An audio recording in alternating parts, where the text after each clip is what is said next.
on a conçu ce système pour pouvoir nettoyer les réseaux de canalisation déjà installés dans les bâtiments. Parce que même vos assiettes, vous utilisez pour manger tous les jours, vous les nettoyez. Mais la plupart d'entre nous, quand on construit nos bâtiments, on fait installer les sanitaires toujours, jamais ce n'est nettoyé. Alors que l'eau qui y coule contient beaucoup de saleté et c'est à l'origine de plusieurs maladies, dont le saturnisme et aussi les cancers du col de l'utérus. C'est expérimental ou bien ça existe? Ça existe.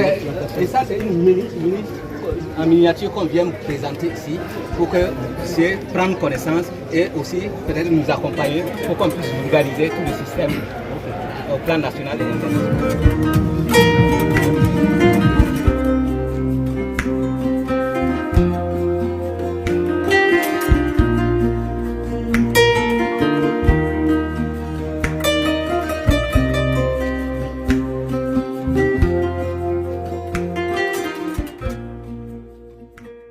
Effectivement, nous venons de procéder au lancement du Salon international des toilettes, de l'assainissement et de l'hygiène de Ouagadougou, qui se tient sous le très haut patronage de son Excellence, le camarade Premier ministre, chef du gouvernement. Donc, nous sommes ici pour les représenter. Et comme vous l'avez suivi, nous avons passé un message qui veut qu'on change de paradigme. Parce que pour la question des toilettes, souvent on en parle sous cap. On n'en parle pas publiquement, pourtant ça pose des problèmes. Donc il est temps qu'après tant d'années, à partir de 2025, que nous puissions nous-mêmes produire des équipements pour les toilettes, parce que ce n'est pas assez compliqué. Donc le salon vient à point nommé pour présenter les technologies qui ont été mises au point par des Burkinabés et qui doivent être utilisées par des Burkinabés. Donc nous avons invité les acteurs du salon à tout faire pour que les technologies, les innovations qui vont sortir de ce salon-là puissent être en contact avec le monde économique, le monde industriel, pour que nous passions à la production d'équipements de toilettes propres aux Burkinabés pour les petits.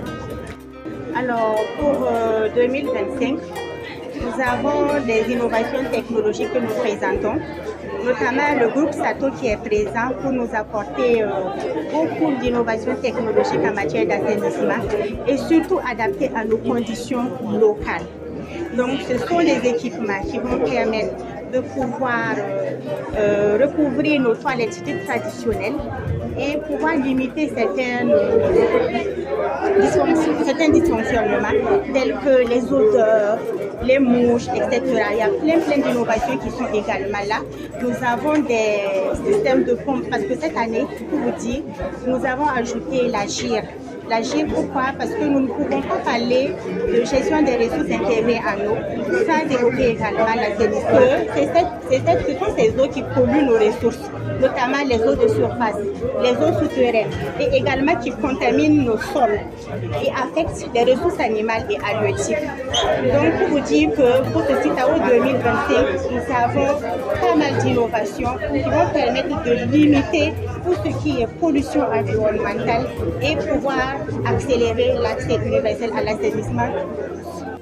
Au niveau de la première édition, nous avons mené pas mal de dialogues avec les acteurs de l'assainissement.